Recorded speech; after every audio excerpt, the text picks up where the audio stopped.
Welcome to PD on the Go, the podcast that delivers bite-sized learning on communication, collaboration, and facilitation for busy teacher leaders. Tune in while you're in the car, on your lunch break, or making copies, and get ready to level up your leadership skills. My name is Hallie Case, and I'm with the Office of Professional Learning in Fairfax County Public Schools, and today I'm joined by two of my colleagues. I'm Sarah Phillips. And I'm Mary Beth Anderson. So occasionally on the podcast, we talk about how to overcome a team hurdle. So we have a new scenario today of a team hurdle that's a very common occurrence in teams that has a huge impact on student experience in the classroom. So I'm going to set the stage for our scenario, and then we're going to kind of talk through it together. So the team we have works really well together and is very good at dividing tasks and accomplishing them. The team also does this with their planning. So in elementary grade levels, we see this happening where like you might do the language arts lessons, you may do math, science, social studies, and we're dividing it up by content area to different team members. In secondary, it could be like you're doing the week 1 lesson plans for the unit, you're doing the week 2 lesson plans for the unit, right? So it's this divide and conquer approach. And that is a good use of time, but sometimes if teams don't have the opportunity to review lessons prior to teaching them, instruction isn't as strong as it can be, and the good intentions that were written into the lesson don't come to fulfillment. So let's start, Mary Beth, with why a team would divide and conquer in this way. I think the biggest thing is time, because in all professions, but really in education, time is it's a commodity, and we just want to save the time, especially when you have all these other things to do. In secondary, you might be planning the one unit and you've got maybe your department chair also, and you're trying to balance those things. And then in elementary, you have at least 4 subject areas that you're planning for. And so if we can reduce the time load and just share the task, it feels a little bit less burdensome on one person. Yeah. Time is like our least, the resource we have the least amount of, right? Yeah. What else, Sarah? I think another reason teams might divide and conquer is to build that depth of knowledge. So they might say, I really want to learn the math units very well. And so I will specialize in those so that I can become an expert versus surface level knowledge across, like you said, those 4 to 7 subjects. And on the flip side of it, I might have a teammate who is a very knowledgeable teammate about, for example, the math at this grade level.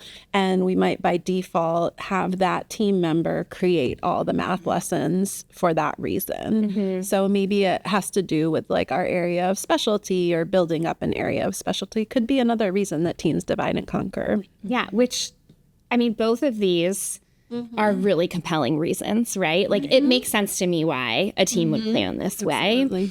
And before we get to some ways to like increase the likelihood of the lessons being taught the way they were intended, let's talk a little bit about when a team does this, what challenges could they face?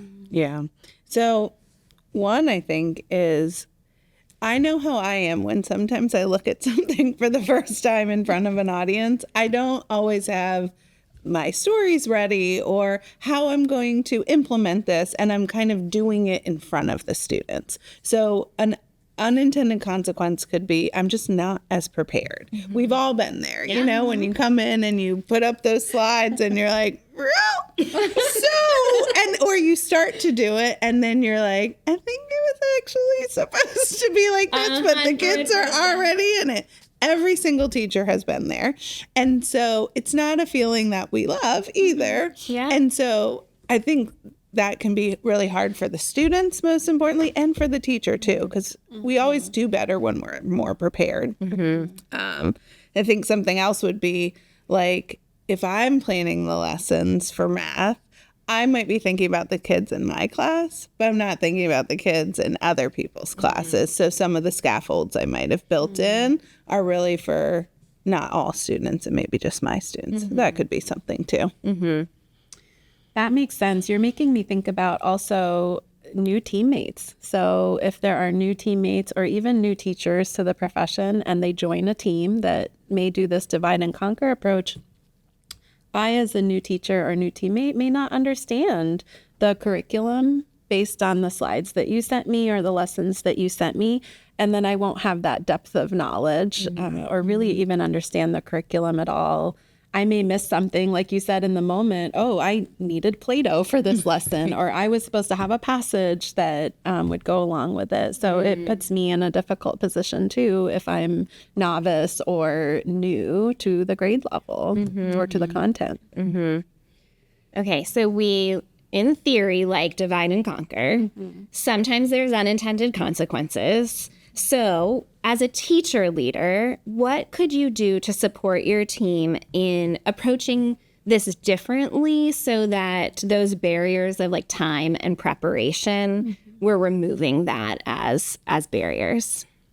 Yeah, I think a small shift could be made in how you're dividing and conquering. If you're a team that really values that and you have high trust and you want to do that, you could, instead of like, I'm planning all the math, maybe I'm planning Monday and Tuesday for math, you're planning Wednesday and Thursday, you're planning Friday and the next Monday, so that we can see the continuation of how lessons go. And often, to do that, you have to see like, well, what did we do yesterday before I'm planning this? So you start to build some of your understanding and can see the through lines instead of just, popping up the lesson or reading it right before.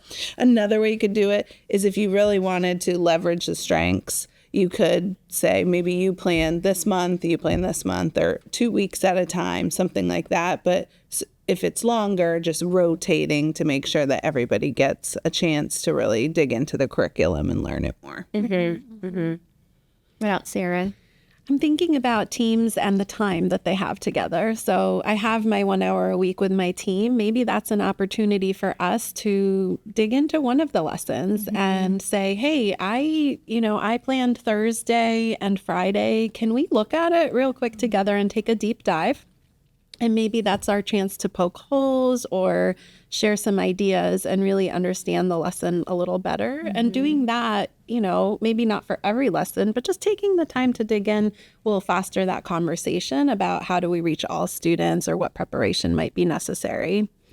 Thinking about also as a team, another chance for us to learn more about the lessons and know them better could be to pack in time for looking deeply into a unit and internalizing it. And so looking overall, what are the instructional strategies we're using across a unit so that those are the things we know well as a team. And when the lessons come, it's easier to understand because we're saying, oh, I am using this strategy now for Wednesday's lesson. So those strong unpacking really can support that. Absolutely. Yeah. And I think in what you shared around almost like vetting each other's lessons, there's some vulnerability in that, right? So there's a trust component there too of like, I have to be willing to have my lesson plan put forth publicly. And that feels a little bit different than just, oh, Sarah's going to go off and teach my lesson. And I hope it goes well for her, but I know what was great for me.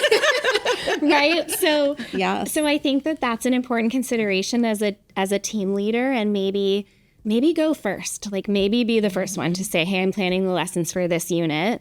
And we have a protocol called the lesson analysis protocol, and it helps a team think through a UDL lens of like what barriers were intentionally put into a lesson. Let's poke holes in the lesson. And we've recorded a podcast episode not too long ago about that. And we have the whole protocol written out in the CLT protocol library. So that could be a way to like model for the team. I'm going to be a lead learner here, and it's important. I want to make sure that all the barriers are removed for your students too. So let's look at it, right? And then over time, perhaps more people would be willing to do that. And if you practice that protocol with scripted curriculum first and you understand it, then it's easier to do it with your own lessons the next time or make those tweaks. True. Yeah. With use benchmark or use your central office provided lesson. Yeah.